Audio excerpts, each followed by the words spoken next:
కాబట్టి నేను ఒక ప్రపోజల్ చెప్తున్నా. ఈ 3 పార్టీల మీద ఆనాడు భగవంతుడు శ్రీకృష్ణుడు చెప్పినట్టు పాంచజన్యమైన శంఖం పేరు, యుద్ధంకి ముందు పాంచజన్యం ఎట్లయితే పూరిస్తారో మనం కూడా పాంచజన్యం పూరిద్దాం. ఒక 5 అంశాలను ప్రధానంగా తీసుకుందాం. ఆ 5 అంశాల కోసం ఇప్పుడు కొట్లాడదాం. రేపు ప్రభుత్వంలోకి వచ్చిన తర్వాత మన ప్రజలకు ఇద్దాం. ఏం అంశాలు అవి? మొట్టమొదటిది విద్య.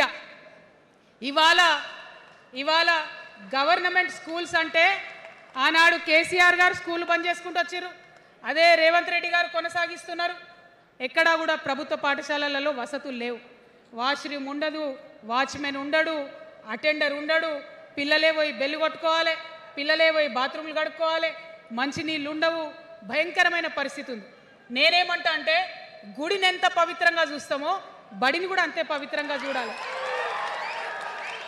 గుడిని ఎంత పవిత్రంగా చూస్తామో బడిని అంత పవిత్రంగా చూడాలి. కాబట్టి నేను ఒక మాట అంటున్నా, ప్రతి ఊర్లో ఒక బడి ఉండాలి, ప్రతి తరగతికి ఒక టీచర్ ఉండాలి. ప్రతి ఊర్లో ఒక బడి ఉండాలి, ప్రతి తరగతిలో ఒక టీచర్ ఉండాలి. ఖచ్చితంగా అట్లా జరిగినట్టయితే ప్రభుత్వ పాఠశాలలు మంచిగా అవుతాయి. మరి నా పేద మధ్యతరగతి ఆడబిడ్డలు, మా అక్కలు అమ్మలు అనుకుంటున్నారు, అక్క మరి ఆల్రెడీ మా పిల్లలు ప్రైవేట్ స్కూళ్ళలో చదువుతున్నారు, వాళ్ళ సంగతి ఏందని. నేను మాట ఇస్తా ఉన్నా, ఇవాళ మన ప్రభుత్వం వస్తుంది, ఖచ్చితంగా వస్తుంది. ఎందుకంటే ప్రభుత్వంలో వచ్చేది మీ అమ్మ కాబట్టి అమ్మ జేబు చూడదు, కడుపు చూస్తుంది. అమ్మ జేబు చూడదు, కడుపు చూస్తుంది. కాబట్టి మీ పిల్లలు ప్రైవేట్ పాఠశాలలో చదువుతున్నా, ఎంతవరకు చదువుకున్నా కంప్లీట్గా మీ మీద ఒక్క రూపాయి కూడా భారం పడకుండా చదివించే బాధ్యత మేము తీసుకుంటాం. అది ప్రైవేట్ పాఠశాలలు కానీ, డాక్టర్ కానీ, ఇంజనీర్ కానీ, రాకెట్ సైంటిస్ట్ కానీ మన తెలంగాణ బిడ్డలు చదువుకుంటే ఒక్క రూపాయి కూడా పేద మధ్యతరగతి వాళ్ళ మీద భారం పడకుండా ఉచిత విద్యను అందించే బాధ్యత నేను నా తెలంగాణ బిడ్డల కోసం తీసుకుంటా అని ఈ సందర్భంగా తెలియజేస్తున్నా. ఇవాళ పరిస్థితి ఏంటిది?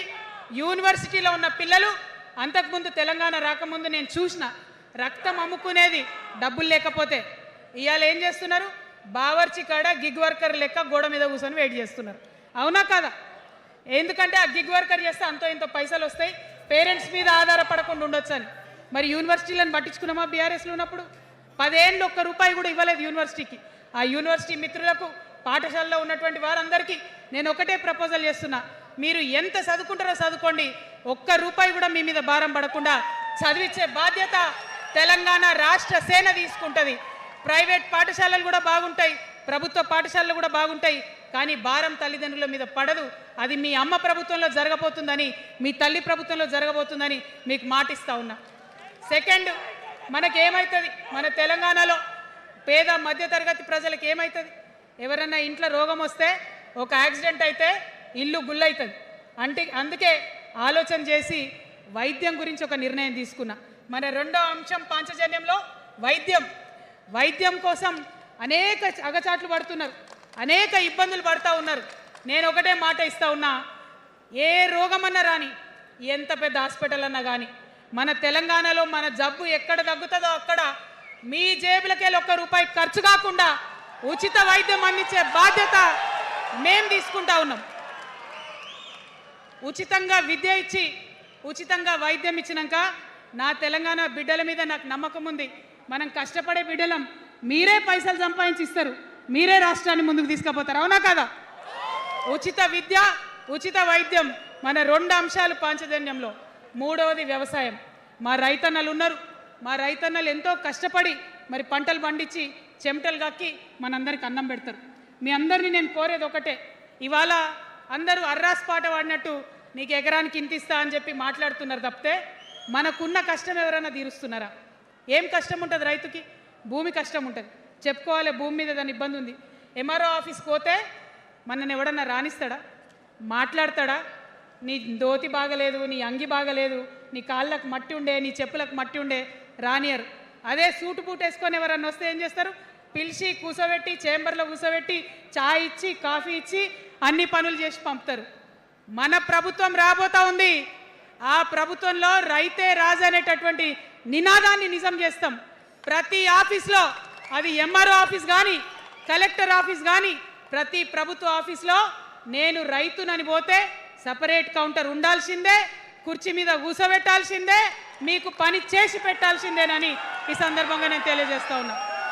నేను రైతునని గర్వంగా చెప్పుకునే విధంగా మేము పరిపాలన చేస్తాం. అది కాకుండా మిగతా ఏదైతే టైంకి రావాల్సిన కరెంటు ఇప్పుడు రేవంత్ రెడ్డి గారి దయ వల్ల మళ్ళీ రాత్రిపూట కరెంట్ వస్తుంది. అట్లా ఉండదు. రేపు మన ప్రభుత్వం వస్తుంది, టీఆర్ఎస్ ప్రభుత్వం వస్తుంది. వచ్చినాక 24 గంటలు నాణ్యమైన కరెంటు, పొద్దటిపూట కరెంటు, రైతులకు ఉచిత కరెంట్ ఇస్తాం. అదేవిధంగా యూరియా కావచ్చు, కొనుగోలు కేంద్రాలు కావచ్చు, మీరు ఎక్కడ పోయి అడగాల్సిన అవసరం లేకుండా అన్నీ మీ దగ్గరకు వచ్చేటట్టు చేస్తాం. మరి అనేక అంశాలు ఉన్నాయి రైతుల గురించి మాట్లాడేటి. ఇప్పుడు ఎంత గోసపడుతున్నారో తెలుసు. ఒక్కొక్కటి మాట్లాడుకుంటూ వెళ్దాం. రైతుని రాజుని చేసేది నినాదంగా ఉండే దాన్ని నిజం చేస్తామని మాత్రం మీ చెల్లెగా సోదరిగా నేను మీకు మాట ఇస్తూ ఉన్నాను. ఇక 4వ అంశం ఉపాధి. మనకి ఇక్కడ చాలా యూత్ ఉన్నారు. మిమ్మల్ని అందరూ నేను ఒక మాట చెప్తా ఉన్నా, ఒక మాట అడుగుతా ఉన్నా. ప్రతి ప్రభుత్వం ఏం చెప్తుంది? ప్రతి ప్రభుత్వం స్వతంత్రం వచ్చినప్పటి నుంచి ఇప్పటి వరకు ఏం చెప్తారు? ఉద్యోగాలు ఇస్తాం, ఉద్యోగాలు ఇస్తాం, ఉద్యోగాలు ఇస్తాం. అవునా? అసలు నాకు మాట తెలియక అడుగుతా. ఒక యువ మిత్రుడు ఉంటే, ఒక యువతి ఉంటే నేను వ్యాపారం చేసుకోవాలనా, నేను ఉద్యోగం చేసుకోవాలనా, నేను కళారంగానికి పోవాలనా, నేను ఇంకోటి కావాలనా అనే స్వేచ్ఛ నాకు ఉండాలి కదా, నాకు ఉండాలి. కానీ ప్రభుత్వాలు మనకేం చెప్తాయి? నువ్వు ఉద్యోగం చేయి, 9 to 5 ఉద్యోగం చేయి, బానిస బతుకు అనేటటువంటి కండిషనింగ్ చేస్తూ ఉన్నాయి. ఇప్పుడు చాలామంది యూత్తో నేను మాట్లాడినా, నాకు ఒక మాట చెప్తా ఉన్నారు. అక్క, మా పరిస్థితి ఎంత ఘోరం ఉందంటే బయట ఉద్యోగం దొరుకుతలేదు చదువుకున్న చదువుకి. మా అమ్మ సెల్ఫ్ హెల్ప్ గ్రూప్లో ఉండి ఆమె 2 లక్షల రూపాయలు తీసుకొచ్చి ఇస్తే నేను బండి కొనుక్కోవాలి. ఆమె 3 లక్షల రూపాయలు తీసుకొచ్చి నాకు ఇస్తే నేను ఆటో కొనుక్కొని నడుపుకోవాలి. వయసు వచ్చిన కొడుకుని, వయసు వచ్చిన బిడ్డని తల్లి దగ్గర చేయి జాపాలంటే నామోష్ అనిపిస్తుంది అక్క అని అనేక మంది చెప్పారు. అందుకే నేను చెప్తా ఉన్నా, ఉపాధి అంటే కేవలం ఉద్యోగం కాదు. ఉపాధి అంటే మన ప్రభుత్వంలో, రేపు రాబోయేటటువంటి మీ అమ్మ ప్రభుత్వంలో 2 లక్షల రూపాయల నుంచి మొదలు పెడితే 20 కోట్ల రూపాయలకు కూడా మనము మీ వ్యాపారానికి సంబంధించిన ఐడియాతో మీరు వస్తే బ్యాంకులతో సంబంధం లేకుండా నా యువతులను నమ్మి ఆ లోన్ డైరెక్ట్గా మీకు ఇవ్వడం జరుగుతుంది. ఎందుకోసం ఈ మాట చెప్తా ఉన్నా అంటే, మన తెలంగాణ బిడ్డలకు మంచి సృజనాత్మకత ఉంది, ఆలోచించే శక్తి ఉంది, కష్టపడే తత్వం ఉంది. ఇవన్నీ కూడా మంచి వ్యాపారవేత్తలకు ఉండేటటువంటి లక్షణాలు. కానీ వచ్చినటువంటి ఏ ప్రభుత్వాలు కూడా మనకు చేయూతనియ్యలే. ఖచ్చితంగా నా యూత్ని నేను నమ్మాలనుకుంటున్నా, నా యూత్కి నేను డబ్బులు ఇవ్వాలనుకుంటున్నా. వాళ్ళ చేతిలో డబ్బులు పెట్టి వాళ్ళు ఇంకెంత సంపాదన నా తెలంగాణ రాష్ట్రానికి ఇస్తారో చూడాలని నేను అనుకుంటున్నా. యూత్ ఎంపవర్మెంట్ గ్రూప్స్ తయారు చేస్తాం. 2 lakhs to 20 crores వరకు డైరెక్ట్గా గవర్నమెంటే ఉండి మీకు లోన్స్ ఇస్తాం. మరి ఉద్యోగం చేయాలనుకునే యూత్ ఉంటే నేను ఒక శుభవార్త చెప్తా ఉన్నా. బాగా లెక్క పెట్టినాం. మీకు తెలుసు, నేను ఏది స్టడీ చేయకుండా చెప్ప, ఆగమాగం మీద అసలే చెప్ప.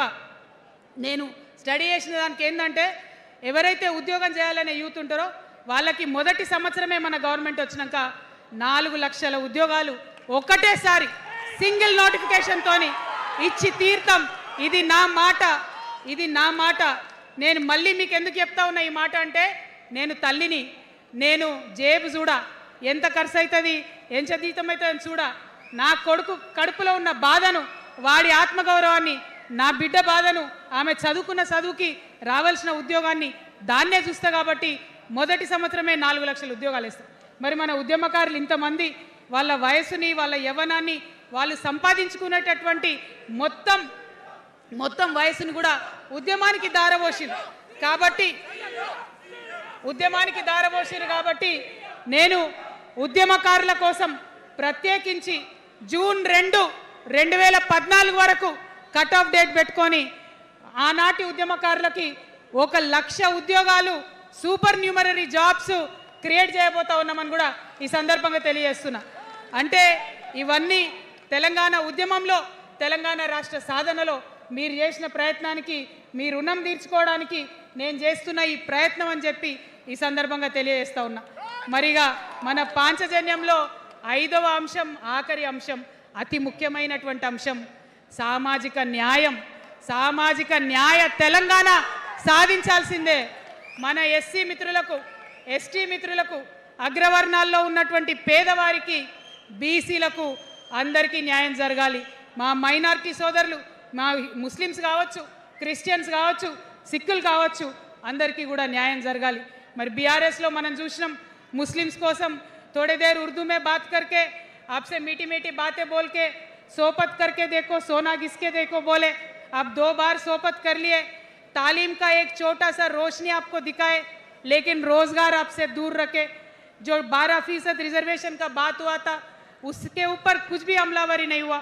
और जो माइनॉरिटी फाइनेंस कॉरपोरेशन का पहले लोन मिलते थे 10 साल के बीआरएस में कितने लोन मिले, अब 2 साल के कांग्रेस में कितने लोन मिले, आप एक बार देख लो। सारे लोग बस बातें ही बोल रहे हैं लेकिन काम कोई नहीं कर रहा है। आपकी बेटी हूँ मैं, ये धरती का कर्ज उतारने के लिए नया पॉलिटिकल पार्टी आपके सामने लेके आई हूँ। आपसे मैं गुजारिश करती हूँ मेरे साथ चलिए, जो बदलाव आपके ज़िंदगी में आएगा ज़रूर आपको बदलाव दिखेगा, पहले जैसा नहीं होगा। बिल्कुल अलग सा एक स्ट्रैटेजी बना रहे हैं, अलग से आपके रेस्पेक्ट के लिए हमारी सोच है। हम मिलेंगे, बात करेंगे। మరి అందరికన్నా ఎక్కువ మా ఆడబిడ్డలంటే నాకు ప్రాణం. మా ఆడబిడ్డల కోసం ప్రత్యేకంగా నేను ఒకటే మాట చెప్తున్నా, మనం ఎక్కడ